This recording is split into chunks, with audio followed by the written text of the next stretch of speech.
कभी न कभी हर इंसान के जीवन में एक ऐसा भी वक्त आता है जहां उसे लगता है कि अब उसके पास इस मुसीबत से निकलने का कोई रास्ता नहीं है। ऐसा ही एक मादा हिरनी के साथ हुआ।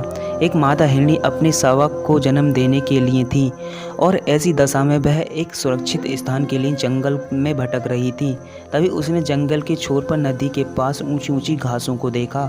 उसे वह स्थान जन्म देने के लिए उपयुक्त लगा, इसलिए वह शावक को जन्म देने के लिए घासों के बीच चली गई। जैसे वो वहां पहुंची, बहुत तेज प्रसव पीड़ा शुरू हो गई। तभी अचानक आकाश में काले बादल घेर आए, बिजली चमकने लगी, लेकिन ऐसी दशा में वह कहीं भी नहीं जा सकती थी। तभी उसने दाहिने देखा, जहाँ एक शिकारी उसकी तरफ निशाना साधे खड़ा था। वो बाएं मुड़ी, उसने देखा एक भूखा शेर झाड़ियों के बीच बैठा था, जो उसे झपटने के लिए बिल्कुल तैयार था। उसके सामने जो सूखी हुई घास थी, उसमें आग लग चुकी थी। जब उसने अपने पीछे देखा तो नदी का जल उफान मार रहा था, इसके पार करना बहुत ही ज़्यादा असंभव था। अब तो वह पूरी तरह से घबरा गई और बहुत ही ज़्यादा चिंतित हो गई थी कि अब उसका क्या होगा। ऐसी दशा में कुछ सवाल जो हमें सोचने पे मजबूर करते हैं कि क्या वह मादा हिरनी अपने शावक की सकुशल जन्म दे पाएगी? क्या वो मादा हिरनी जीवित बचा पाएगी? क्या उसका शावक सुरक्षित बच पाएगा? क्या हिरनी और शिकारी के तीर का निशाना बन पाएगी? ये मादा हिरनी भूखे शेर का निवाला बन पाएगी या जंगल की भीषण आग में वहाँ और उसका शावक जिंदा जल जाएगा?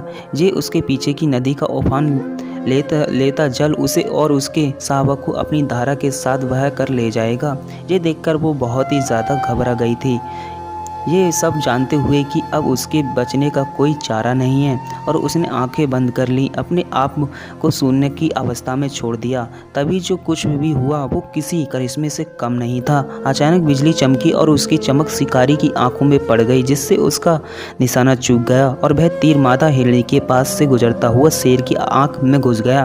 वो डर से बहुत ज़्यादा दौड़ने लगा और भाग गया, और तेज़ बारिश भी शुरू हो गई थी, और इस तरह से सूखी घास में लगी आग अपने आप बुझ गई। इस प्रकार वो मादा हिरनी अपनी शावक को सकुशल जन्म दे पाई। अब वह उसका शावक दोनों सुरक्षित थे। शायद इसलिए कहा जाता है कि जाको राके साइयाँ मार सके ना कोई, बाल ना वाका हो सके जो जग बैरी होई। तो दोस्तों, इस मोटिवेशन वीडियो से हमें ये बात जो है सिखाई है कि अगर हमारे जीवन में भी जब कभी ऐसी वक्त आए जहां विपत्ति से निकलने का कोई रास्ता ना दिख रहा हो, तो हमें भी उस मादा हिरनी की तरह अपने आप को शून्य छोड़ दो, विपत्ति अपने आप ही टल जाएगी। तो दोस्तों, अगर आपको जो हमारा वीडियो जो है पसंद आया हो तो हमारे YouTube चैनल को सब्सक्राइब करके बेल आइकन को ज़रूर प्रेस कर लें। मैं हर दिन ऐसी ही कहानियाँ मज़ेदार लाता रहता हूँ। तो थैंक यू गाइस।